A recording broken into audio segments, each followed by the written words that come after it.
What's up? What's up? Hey, what's up, everyone? We got a good show for you tonight. I got my guys here, Mike Skills and Rad Rim. We're going to talk a little Game 7 from Western Conference Finals tonight, and we're going to try to keep it as family-friendly as possible. I just want to add that in. But I'm gonna let Byron start this off. Thoughts on Game 7, Byron? Well, I had put it out in the internets that I wasn't going to watch it because I was so pissed off with from the previous game. But I did watch Back to the Future, the first one, and it hasn't changed. It didn't disappoint me like this game would have. Wow. I was back and forth. I saw I saw the end of the second quarter, and I saw the end of the third and the end of the fourth. Um, yeah, man.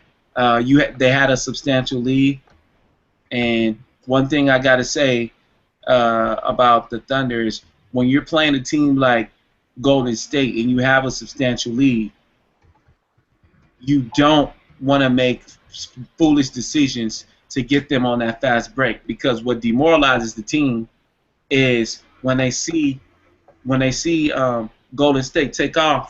They love that style of play, but they'll demoralize you by shooting a three on a fast break. And I saw one, and I just had to turn back to the Future because I saw one play. It was a fast break. I saw Thompson get out.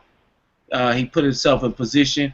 I believe it was Green who threw him the ball, and he shot a three on a fast break. And I'm like, see this right here? It's just ridiculous. So that's my thoughts on Game 7. There shouldn't have been a Game 7 to begin with. Mm-hmm. They should have finished that in Game 6. That's all I have to say about that. Just ridiculous. All right, Mike. My thoughts on Game 7. Back to the Future is a good movie. I will put that out there. But this game saved this season. This series, I should say. Regardless on which side you stand on, I watched a lot of basketball this year. I had a lot. I didn't have league pass or anything, but in between all of my duties, I watched a lot of basketball games. And this season was kind of but this past month of Golden State and OKC has been fireworks. Even the games where OKC was up and ended up winning by like 20, 25, those games were exciting with the way they were playing. And Game 7 did not disappoint. I was really interested to see how OKC would come out from the jump, and they came out strong from the jump. They were up, I believe it was 9-4, and Golden State cut into that, and then they went up 14, 16-9, and then Golden State cut into that. And that's kind of like, that sums up OKC this entire year. Because even in the regular season, OKC, they won, I believe it was 57 games this year. But they lost 15 games in the when they were going into the fourth quarter and leading. And that's the story of their season. They led this game by as much as 13, and they couldn't add on to the lead. They couldn't pull away. Every time they built a lead and they looked like they were about to pull away, Golden State made a run. And with Golden State, you can't give this team any life. If you let Klay Thompson get a shot, or you let Curry get to the foul line, these guys will get rhythm, get confidence, and a 13-point lead can become a 6, 7-point lead in less than a minute. And I thought that was the story of the game. OKC would go up, Golden State would come back. OKC would go up, Golden State would come back. It was almost like a heavyweight fight. And when it got to the second half, Golden State finally caught the lead, and they never let OKC back in the game, and that was really the story. OKC got close. They made a couple runs. They got it down to like 4 or 6 with like 3 minutes to go, but they could never get any closer. And I think the summary is Durant and Westbrook reverted back to hero ball. They didn't trust their other players. And I have to give them a little credit because there was a play in the fourth quarter where they were down 6, and Durant drove in, drew he drew a double team and he kicked it to Andre Roberson alone at the three-pointer, and Andre Roberson passed. And that's probably one of the few times I saw this game where they involved somebody and they just punked out. They didn't want the ball. And I think OKC as a team, they followed Durant and Westbrook. So when Durant and Westbrook reverted to their old habits, Roberson reverted to his old habits. Like, oh, I'm just here to play defense. I'm not shooting. Here, you take the ball. You know what I mean? It's interesting. If you really go back and look at the footage of OKC with the game on the line, besides Durant and Russ, when the game is on the line, it's like a hot potato. They pass it to somebody. Steven Adams gets a rebound. He's right at the goal. He's like, nah, I don't want it. I'm gonna pass it to Durant. Roberson's wide open. He gets the ball. Nah, I don't want it. I'm gonna pass it to Waiters. Waiters is like, I don't want it. I'm gonna dribble and I'm gonna find Westbrook. You know what I'm saying? Like, they all reverted back to their old habits, and that's the story of their season and the story of this game. Golden State really didn't play that good of a game. It was. Klay Thompson was big. Curry made some good shots. He helped keep the distance up and keep them in the game early when they were down. And the one thing that I'm glad that was not a factor in this game was officiating. Yes. There were very few fouls called. They let them play all game. And there was even one sequence I counted. It was like the end of the third quarter to the beginning of the fourth quarter. There were about 10 or 11 straight plays where somebody went to the cup for a layup or a jumper, and there was major contact, and the referees let them play on both sides. In fact, the play that sums up the game to me, the officiating at least, Durant comes down with the ball, drives into the paint, and goes up for a jumper on Iguodala. There's contact. Durant loses the ball and kind of motions to the ref like, what, no foul? Iggy gets the ball, goes the length of the floor. Durant runs back on defense instead of complaining. Fouls Iguodala going up for the layup. Iguodala makes the layup and then looks at the ref like, what, no foul?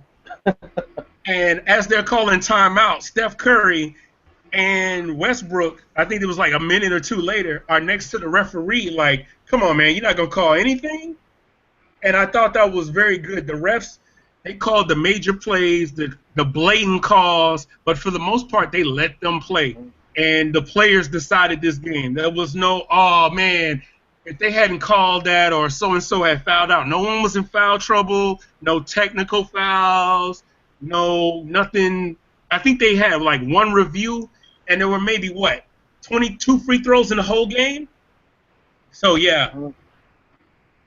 Man, yeah, hey, I got to say, the first play, three that Curry hit was big.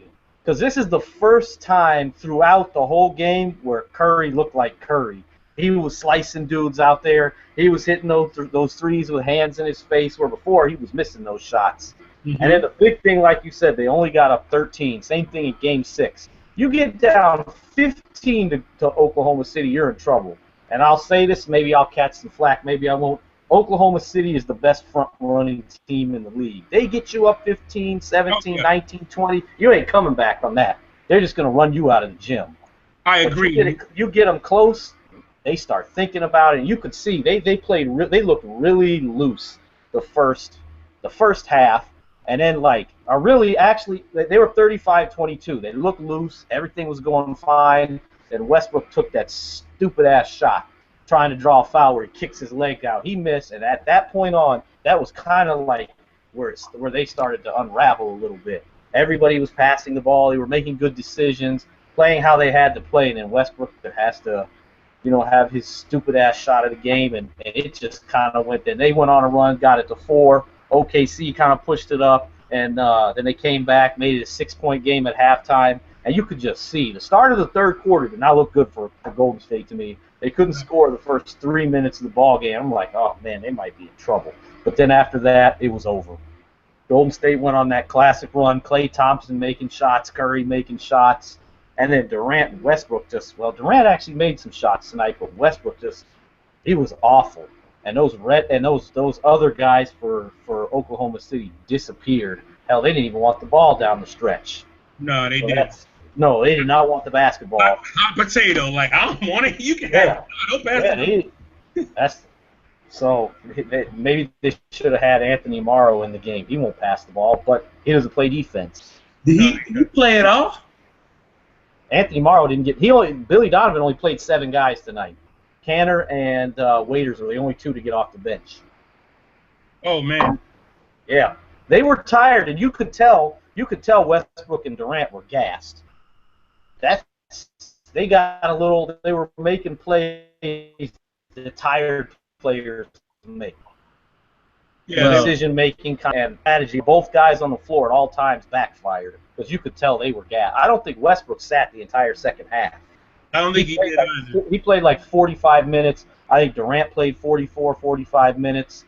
And you look, every single game, at least for 3 or 4 minutes, Curry and Thompson are both out at the same time. They can't. That's a problem for Oklahoma City. They can't win if one of those guys is not on the floor.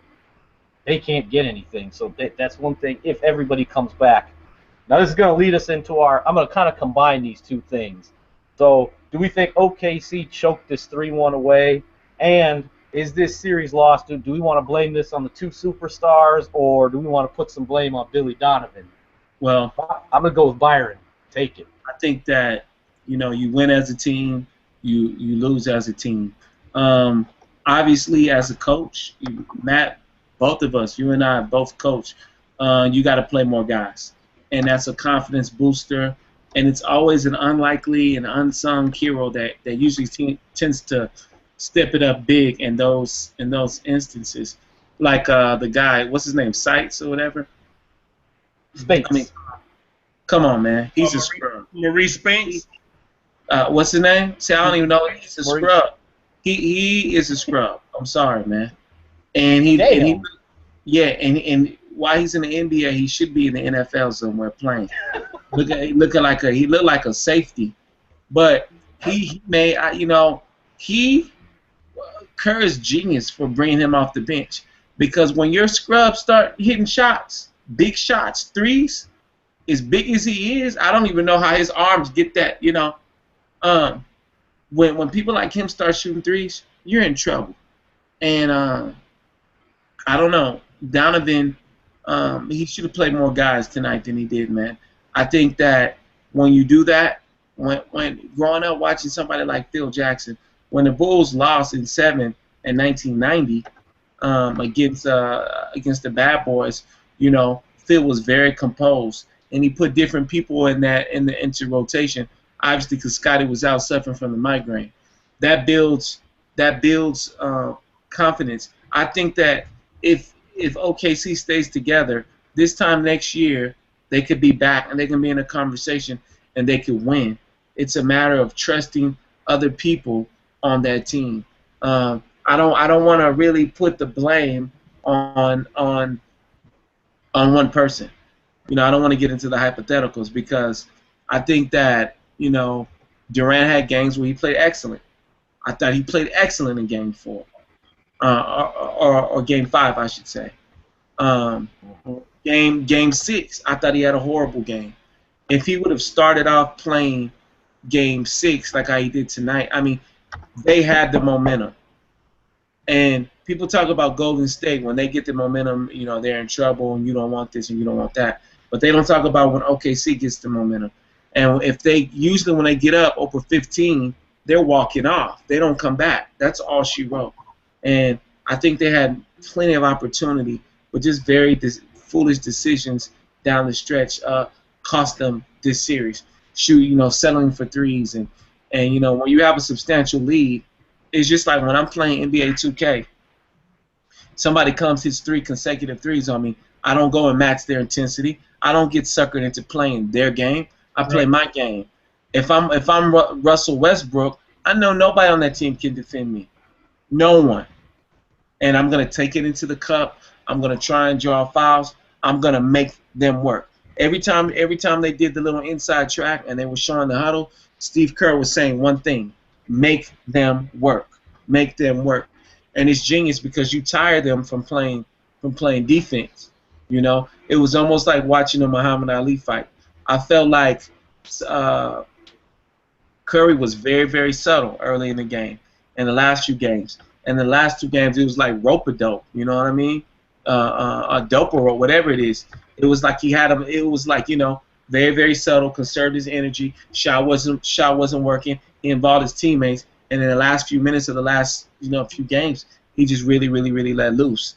And yeah, I'm not gonna say Donovan. I'm not gonna say KD, and I'm not gonna say Westbrook, because the bottom line is this was an excellent series. This is what the people wanted this whole time.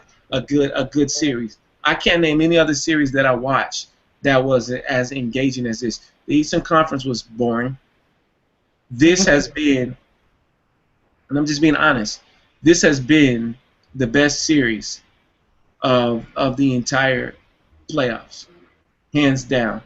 And I saw somebody say on Facebook, I wish there could be a tie. I wish there could be 2 winners. I wish because it takes a lot of heart and a lot of effort. And when you play basketball, and now isn't really the time to play the blame game, because it's a learning experience. You come back wiser now. Take this. Don't be discouraged. Take this same intensity. Okay, what did we do wrong? And stay within that team. Maybe you add some players in. Get some players out of there. Bring some more scores in there. Some more defensive-minded people. And what you want is when you take an L like this, in some strange way, it brings you closer together, and it's like an adhesive to that cohesiveness. You know what I'm saying? It's like you lose together, okay. You win together, it's even more glorious. It's more magnified because it's like, wow, we suffered together, now we're on top. We learned. We came back and we did it. We learn from our mistakes. I say, the team stay together. Durant, man, do like LeBron, do a 2-year contract, 1-year contract, something, and see what changes that the GMs make to bring in players to accommodate you. Learn to trust your teammates. Pass the ball, and get them the ball, and you build confidence in your teammates when you trust them. This is a good team, and they surprised a lot of people, and I think people forgot. Just because Durant was injured last year and he wasn't able to play and they didn't make the playoffs, I think people really forgot how good this team is. And they showed us that when they beat San Antonio. So, if anything, I got to tip my hat to the Thunder because they had an incredible run, an incredible season. All right, Mike. I mean, again, yeah, I'll backdoor that. I'll buy that you win as a team and you lose as a team. However, in this league, you only go as far as your best players, as your leadership. And I think Russ and KD have to do some soul searching this summer. Not only about what they're going to do in the future, because they're 2 top 5 players in the league, top 5 players in the world. And they can have a bright future together. We can go into whether Durant's going to come back. I think pretty much the consensus is he's going to come back. He's not going to go chase rings and join up with the Warriors or go to the Spurs or anywhere else. But before he comes back to go to OKC, or even if he decides to go elsewhere, he has to look in the mirror and go down and look at the footage and hold himself accountable for decisions he was making. Because the way you beat defenses, you have to learn to include your other players. I thought the first 4 games of this series and even the last 3 or 4 games of the San Antonio series, I thought Westbrook and Durant had turned that corner of trusting the others, getting in that rhythm, getting everyone involved, and playing a real team game. And then in Game 5, when things started falling apart, they went right back to it. I don't think it's a question of whether they can do it, but whether they can do it for a full season. where they can do it night in, night out, be consistent. Because again, like you said, you win as a team, you lose as a team. They take a lot of shots. They're great. That's a given. But no one or two players can win a game based on 5-on-5. You need all 5 players out there. And when you're playing hero ball, you're doing the defense a favor. So I think this summer, Billy Donovan, Durant, Kate, and Russ should get together and really look at the footage and talk about what they can do to be better as a team. Because Durant's going to keep getting better. Russ is going to keep getting better. The team they have around them is great.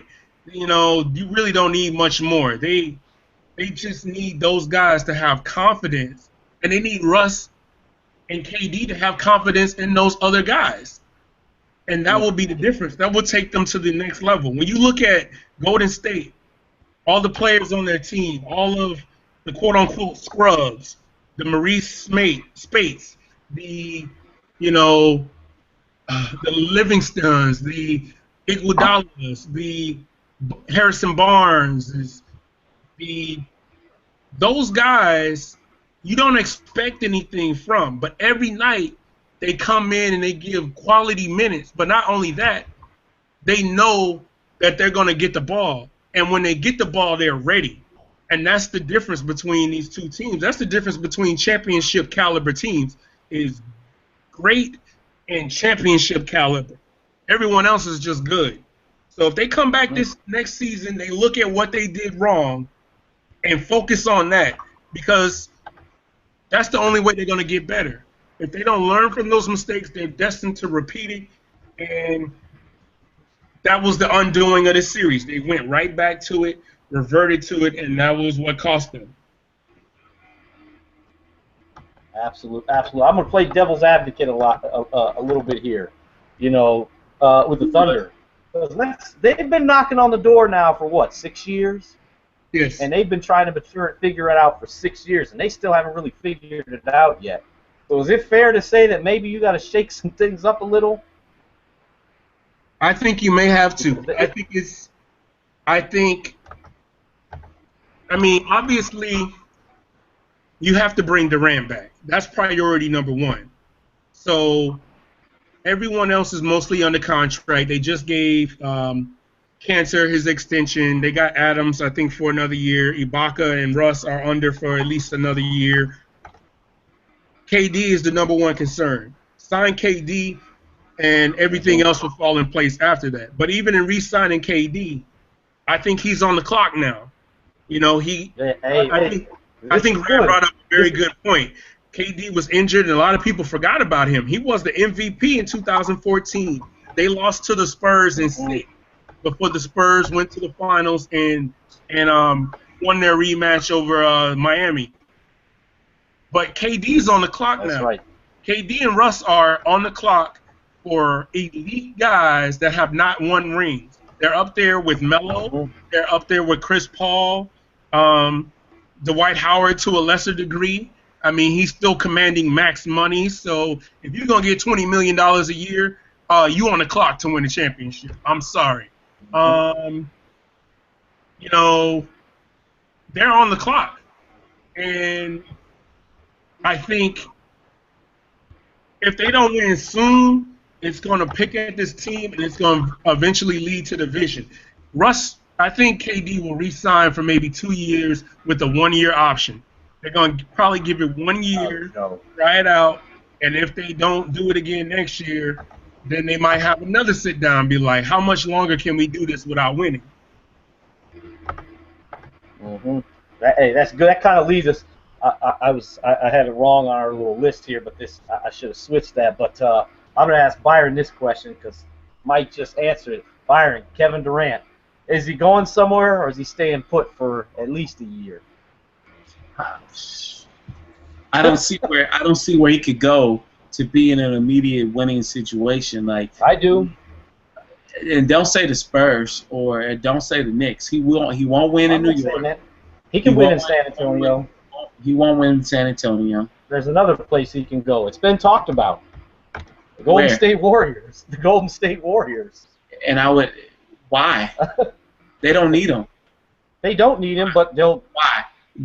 Join the Warriors and make them an immortal team. They don't need him, man. Hey, if that's how he wants to, that may be his only way of winning. Nah, I mean that wouldn't. He doesn't fit in. They don't need him. I would lose. He knows he would lose respect if he did that. I think this is a good question to ask then for both of y'all. So if he did that, would that be worse than LeBron going to Miami to play with Wade and Bosh? Oh, it would be worse. It would be worse. It would be worse, but it's the same thing. You running to stack your team. Honestly, that's the thing that I have the most respect for OKC and Golden State. They built their teams off of the draft. All of their players, the majority of them, have been originally drafted by them. The exceptions on, Golden State go to their bench, and only starter is Bogut. Bogut and Iguodala were not drafted by Golden State. Then you go over to OKC. Durant, Westbrook, Ibaka, Steven Adams, those guys were drafted by Collison. Yeah, but Collison, man, I played more than Collison in this series. But let's be real. A lot of respect has to go to them for building their team the slow way, getting these teams young. Like, OKC is still young, but they're on the clock. They're on the clock. Their window, a couple years ago, this time last year, I honestly, I agree with why a lot of people think Golden State came out of nowhere, because really they had lost to San Antonio 2 years in a row, once in the first round, once in the semis, and then they lost to the Clippers in the first round in 7. But everyone was picking OKC as the team for the future, and Golden State came up, and that really threw a lot of people off because everyone was like, OKC. But now that they played each other, I want to see how OKC responds to this loss, and knowing that day one, their goal should be to beat Golden State, advance to the finals, and win the championship. That's their new goal, because they've proven they can beat San Antonio. They played San Antonio. OKC has played San Antonio, 4 out of the last 6 years? They've gone to the conference finals 4 out of the last 6 years. They've proven they match up with San Antonio, and they can outplay Popovich's coaching. But now they beat them 2 out of 3 of the matchups in the playoffs. So now can they come back and get better as a team? Because Russ and KD, again, no disrespect to them, they are top 5, the best players on the planet. No one, LeBron, Westbrook, Durant, Curry, and that's like it. I mean, that are on that elite status. Like Clay is in the top 10, but I wouldn't say he's top 5. Kyrie is really good, but I wouldn't even put him top 10 just yet. Love is maybe top 20. But OKC has a bright future. All they need to do is re-sign Durant and get in the gym and figure it out, and they can be great. They look like the Bulls in 1989-90, where they got all the talent. They have all the pieces. They just have to learn to be mentally strong in adversity. And that's where they struggle right now. It's not on talent. It's not that they can't score enough. It's not that they can't get stops. It's that they have self-inflicted. They self-inflict those wounds upon themselves. So to ask the question of, did they choke or did Golden State win? OKC without a doubt choked. Very, very good. I think they choked. I think they definitely choked. But now, we're gonna get into our final topic here, since I don't want to keep our millions of fans up late here. Let's just give our predictions real quick on the finals. Cavs versus Warriors. Byron, lead it off. Man, the NBA is so predictable now. It's like it's rigged, right? Nah, I'm not gonna say that.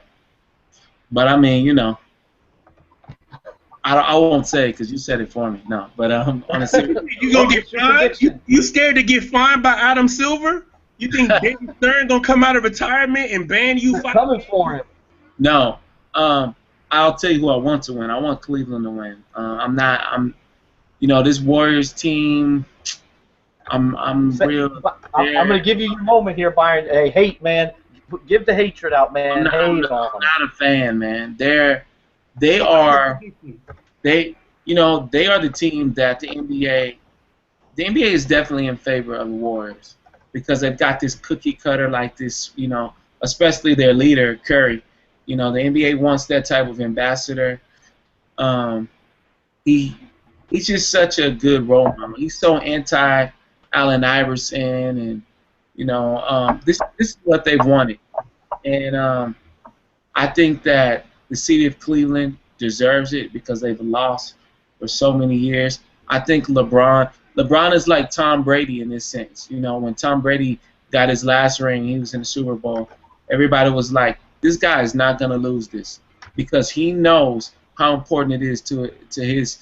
He knew how important it was to his personal legacy and being cemented as one of the greatest quarterbacks of all time. And I think so it is with LeBron James right now. It's like, yo, this guy, his 6th consecutive NBA Finals appearance, and yet he only has 2 rings. And I think that that's eating at him. I think LeBron has had a complete year to think about that. He's very thirsty to beat the Golden State Warriors. On top of that, statistics show that usually the team that loses in the initial meeting wins the rematch. Kyrie is there. Love is there. They have a new coach in Tyronn Lue who switched up the offense. He's done a lot of things. He's changed his team. A lot of people are upset that their coach got fired and replaced with Tyronn Lue, but he's really changed things around for the better in a short period of time. It's gonna be an epic series. OKC, Golden State Warriors, they have no answer for LeBron James, and right now, Steve Kerr is probably thinking about what he's gonna do about James right now. That's probably what he's doing. There is no answer for that guy, and he is very thirsty. And I've seen LeBron do things in that Toronto series that it was very reminiscent of Michael Jordan. He's always criticized for not being just a killer on the court, for not having that killer instinct. But I think we'll see that. We'll see a different LeBron, and he knows that his days are numbered as an elite player in the NBA. And he wants this. This is the most important championship that he's ever been in. Out of all, what have there been, like 7? This will be his 7th finals appearance. Yeah. And no, this will be his 8th. No. 7. Yeah, this is 7. Okay. Yeah. He's gone to 6 straight, and then also 2007 with the Cavaliers. Right. So Byron, what's your prediction? What's it gonna be? Man, I'm gonna go for. I want the Cavs, man. I know you want the Cavs. That's fair. How many games? What do you think? I think this series is gonna go 6-7. And who wins? Like OKC, and I'm going with Cavs. Cavs in 6, then, right, Byron? Cavs in 6. If it goes 7, you think they get a win? You think they're gonna win at Oracle? Stranger things. Crowd. That's true. I think they can. Yeah, they can. But will they? We're going to say that then. I'm going to say Byron, Cavs in 7. That's fair. Mike, what's your prediction for the finals?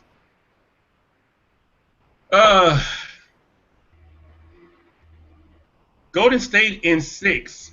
Yes. And the reason I will say that is, yes, I love the stat that Byron put out there that in NBA history, statistically speaking. The team that rematches the team that beat them the year before usually wins. Sadly, the last two times it happened that two teams rematched after meeting in the finals was 2014, where the Spurs beat Miami in 5 after losing to them in 7.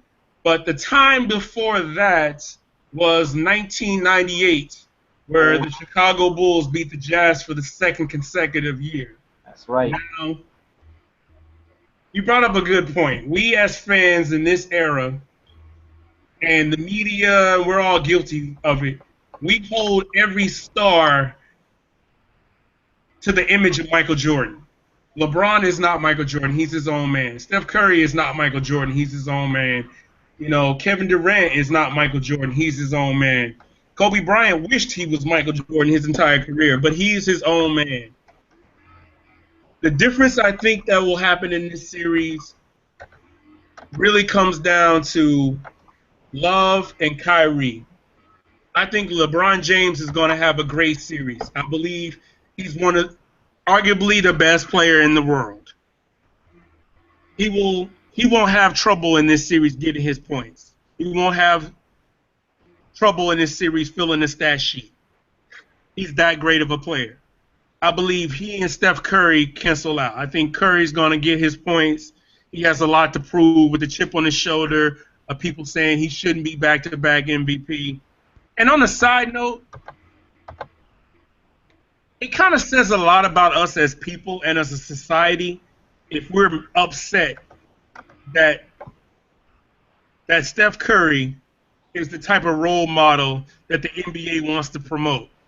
That's the type of role model that's the type of person we should all strive to be from the outside looking in. Of course, everybody's got their secrets, but here it is, a man from a basketball pedigree, came up from a good family, a centered family, and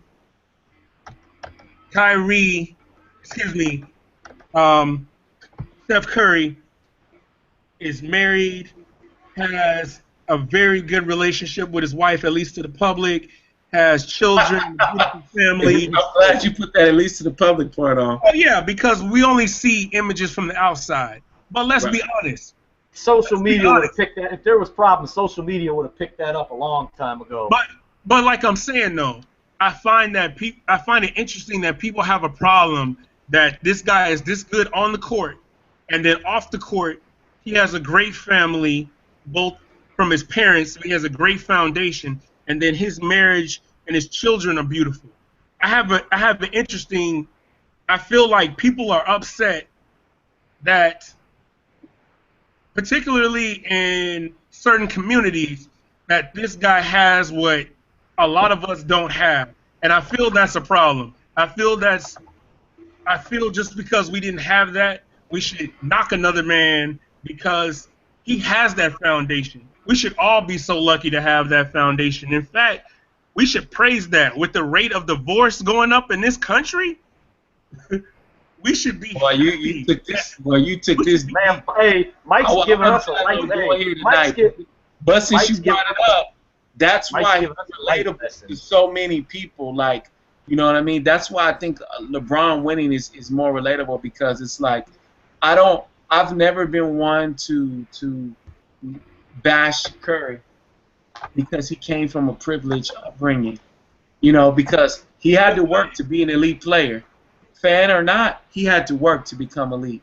So I've never done that. But you brought up an interesting point, and I think that's the reason why people want to see LeBron James win, because it's like he did not come from a privileged background. He had to work. They both had to work incredibly hard to get where they are. I would say LeBron probably had more adversity, but then we really don't even know, because we don't know how hard it is to have a dad who played in the NBA and you're constantly being compared to him.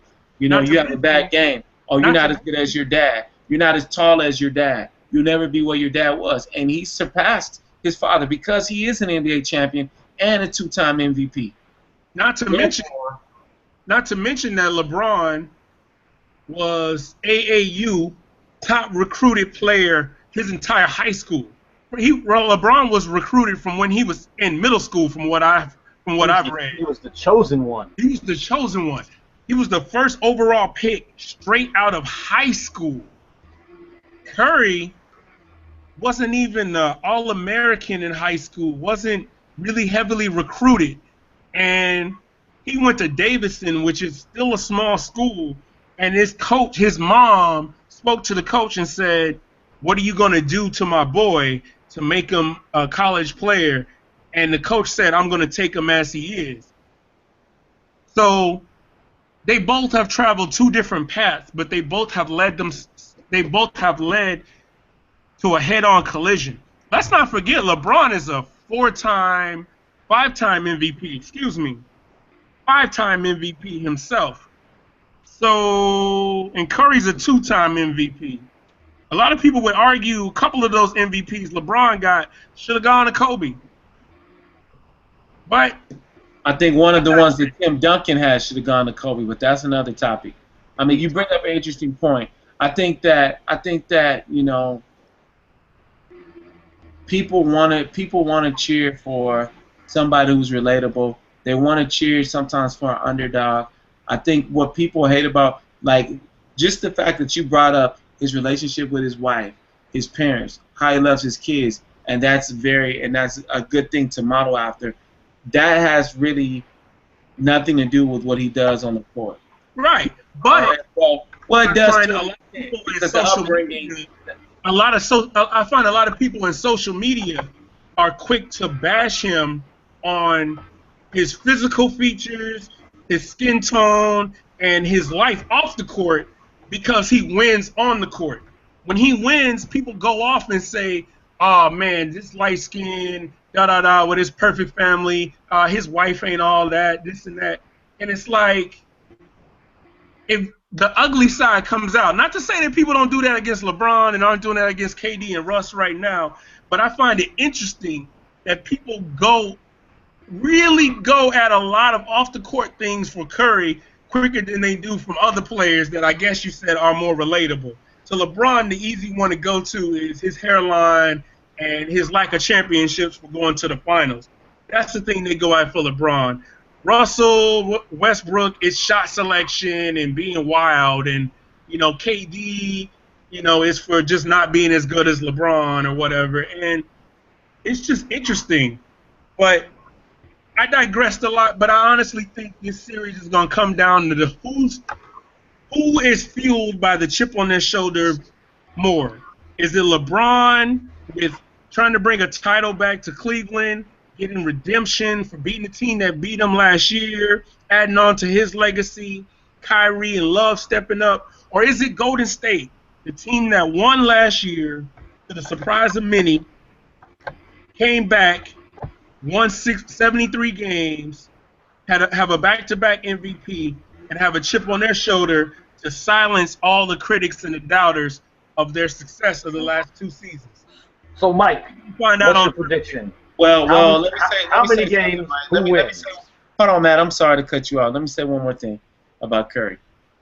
I think that this matchup is important, and you've got the kid who's privileged. His dad played in the NBA, had a nice upbringing, who worked very hard. You got the kid who had to get a voucher to go to a private school so he wouldn't have to go to school within his community and get a better education, that got drafted out of high school. I think that they're both, very, very positive role models. They both, and the fact that they've overcome adversity. Just because Steph Curry was privileged, that doesn't mean that he didn't feel the same way or have the same growing pains. Or to him, it was a big deal. Not being recruited, going to a school like Davidson, being undersized, having a dad who played in the NBA, who he wasn't anything like. He didn't have the height. He wasn't as gifted. He wasn't gifted the same way his dad was. Who knows the effect that might have had on him? It might have been just as bad as the equivalent of LeBron growing up in poverty, not knowing his dad. Almost having to miss a semifinal game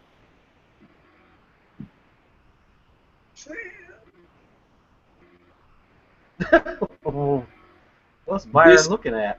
this we don't know. So All right, Mike. So how many games? Who wins? I got Golden State in 6. All right. I'm gonna keep this short on my prediction. I'm going with Mike. Golden State in 6. But I'm gonna add a couple. I'm gonna throw in a couple things. Kevin Love, Kyrie Irving. Can they defend? We know they're not great defenders. Hell, they're not even good defenders. We all know that. They're gonna have to defend. That's one thing that threw last year off a little bit. Dellavedova can play some D. Kyrie Irving's not gonna make Curry work as hard as Dellavedova is on the defensive end. Yeah. So, and Cleveland doesn't have. They can't put Kevin Durant on Stephen Curry. They can't put Robertson on Curry. They can't put all those big guys. Cleveland doesn't have anybody to put on him except LeBron. Yep. So Can LeBron, that's going to be a problem. Curry and distribute all game. And now Kevin Love's going to have to guard the Draymond Greens and the Andre Iguodala's and the Harrison Barnes, who are just going to go right by him. He does not move his feet well. So I think that's going to be a problem, and he's going to have to guard them on the perimeter. And when they put that death lineup in there like they did last year in the finals, and I know Love wasn't there, but what's he going to do now? What are they going to do with Tristan Thompson? He's not going out there. He's not going to be able to go out there and guard those guys. They're going to have some problems. So we'll just have to see what happens. But I'm going Golden State in 6. It's going to be an interesting finals. I mean, Game 1 is Thursday. It's going to be one of the most compelling NBA finals in years. I think with Kyrie going down in Game 1 last year, it kind of took the air out.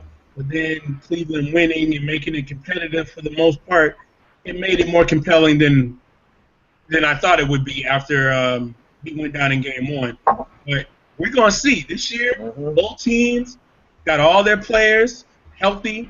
They're 1 year wiser. We're going to see what it's made of. I can't wait to the tip. That's right. That's what's going to be the highest rated finals. But I think we're going to. I'm sorry, gentlemen. I heard a knock there. I thought somebody was that's in my all right, place. man. I was going somewhere with the whole Curry and LeBron thing. I'm sorry, but there's a lot of It's interesting because you got two leaders and two different backgrounds. And what I was getting to, both have overcome different adversities. One has been the underdog. One has been heralded as the second coming since he was maybe 14 years old, and they're both excellent basketball players. I'd like to see LeBron do it because the city of Cleveland needs this as much as I don't know anybody that's more deserving. The city has not won anything in so long. LeBron left. He got his rings. He's on a mission. I think that if he loses again, his legacy will definitely be tarnished. I wouldn't even want to see him come back next year, because it would be tough. The Cavs would be like the Buffalo Bills of the 90s, making it to the Super Bowl and losing. And that's not what we want to see. We want to see LeBron win. I don't feel like this Warriors team has paid its dues. I do not. You will not convince me to say that this team. We're going to get on that. We're going to talk about that another time. In terms of coming up and overcoming adversity and being an elite team for years, I don't think this team has paid their dues. This is going to be a very defining series for both teams, for both. And I think and I would love to see Cleveland pull it off. I would love to see LeBron get that ring. And if he does get this ring for the city of Cleveland, I mean, he's already great, but it adds to his legend. And beating a team like this, 73-9, after that crazy close series with Oklahoma City, this will put LeBron up there. It'll put him in the upper echelon of athletes. It really will. And this is the time for LeBron to add to his legacy and to his legend and show people how great he really is. You do that by beating a great team. So it's going to be fun. But I think we're Cleveland. I'm going to say Cleveland in 6. All right, that's fair. I think we're gonna close this one up for tonight because I know you internets out there have to get up and go to work in a few hours, and I don't want to keep anyone up longer. But I think what we're gonna do after each of these final games, I think we're gonna come on and have a little post game show and talk about each game. That's what I'm planning to do. That sounds And great. yeah, I'm gonna bring on a couple other guys too. So we're gonna get a nice little panel. So we'll have some good stuff for everyone out there. But on that note, any shout outs for anybody before we go? I'd like to give a shout out to just all the good people out there watching us. Shout out to Byron and my homie Matt. I know we all cross country right now, but I'm glad we can come together and talk hoops. It's almost like being together, watching it, but it's good times, man. For all of y'all that don't know, for all of y'all that don't know, the three of us are all from Houston, so we do know each other. We're actually really close friends. And I want to say my shout outs. Shout out to Aaron. Shout out to the lovely city of Los Angeles, California. Again, shout out to you two guys. Matt, I'm glad that you thought of this. Hey, this was your idea actually tonight. Don't give me the credit. I'm gonna give you the credit, man. This was your idea. Yeah, I'll take the credit. Credit is good. Credit is good. I'll take your credit. I'll take your debit. All of that. Give it to me. All right. Looking forward to next time, gentlemen. Yeah. I'm gonna shout out. I'm gonna shout out all my. What's that? Thursday. Yeah, Thursday after the game, we'll jump on here. I'm gonna give a shout out to my guy Pete, Lance, Gonzo, What up, Czar, all you guys out there, man. We're gonna try to get Pete on Thursday. I'm gonna bring Lance. I want to get Lance and Pete on. Y'all haven't done one with Lance. I'm gonna get Lance and Pete. We're gonna jump on here. That's what I'm gonna try to do if Pete's able to do it. And then we got some jump mans in the background. He's gonna be jump man. And everyone be looking out. Pete, Pete and I are gonna come back with the other one we do, the Hardwood Hoops Hangout. We'll be coming back with that. I'm hoping that we get to come back next week with that one. So check out for that. All you guys out there, I know. So that's what we got, and we'll catch y'all Thursday night after the game. Peace. Peace.